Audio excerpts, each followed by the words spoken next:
Hi guys. Today we're going to go back and look at some of the damage that happened to the sharp blades we were hitting together a couple videos ago, and talk about how a medieval sword will end up having a wavy edge oftentimes, and this is probably one of the reasons why.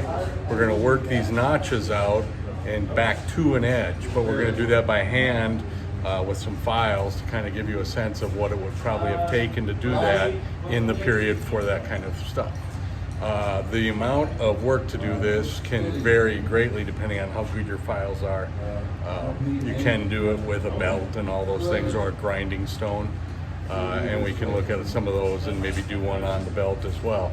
But these kind of actions are one of the ways you condition a sword or recondition it to keep using it after it's been in battle.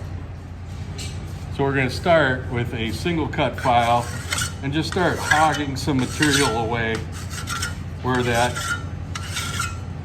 notch in the edge is. Now, the thing with any kind of grinding process is once there's a hole, don't keep grinding the hole. So I'm not trying to get down in there and shape it. What I'm doing is working the whole length around it so that it is taking the whole area down evenly. And thus, when it comes to a point where that notch is beginning to be so small you can't really see it, or has disappeared, your whole edge will still be sharp and functional, but it will have a wave in it. And this is why when you hold a medieval sword that's really been used and you sight down it, you'll often see those edges going in and out if it's an actual sword that was used. Now, Craig, what did you say there were some safety issues involved with doing this? Now if you know what you're doing. Safety third, right? Yeah. I'm not saying you don't do it. I'm saying at home. Yeah, at home. Be careful filing into the sharp edge of your sword. If you're cutting your edge and it's still sharp and you slide your knuckles along it. It'll be like this. Oh no, my fingers. You damn kids learn to use the tools right.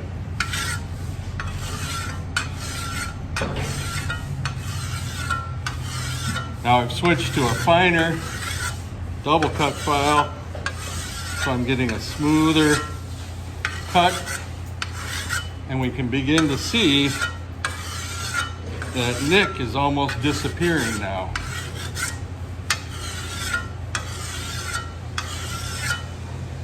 So there's just a slight bit of it there, which I don't even know if the camera can pick up on. A slight nick, I'm losing it right there. You can just barely see. But now if you look down the edge, you can see where she comes in a slight swale, right?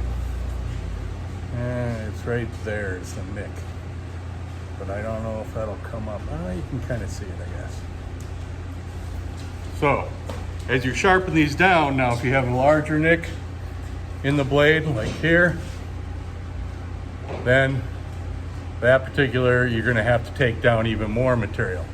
So why don't I go in and do that some on the belt a little bit, and we'll get the same effect, but it'll go much faster. Now, we're going to take it here. This is a used 100 grit belt. And again, I'm not trying to work the spot. I'm working the whole area evenly.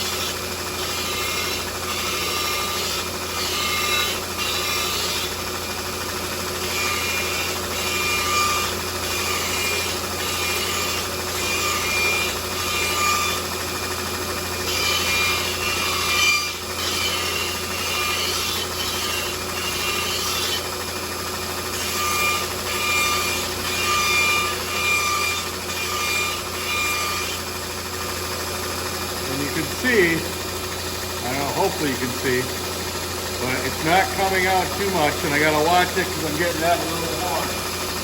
So we're gonna give it a little dip, cool it off.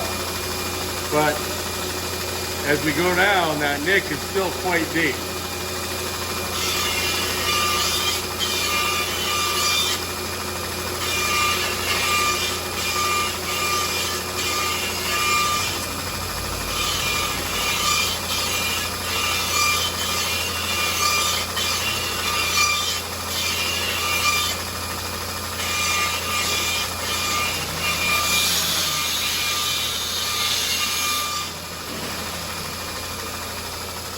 I'm not necessarily creating a secondary bevel at all.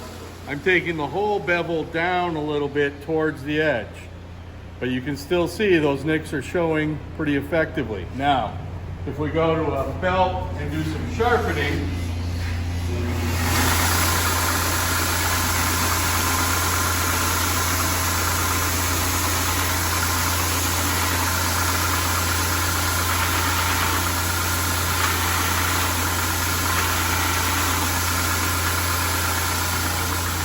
that'll swale that down even faster, right?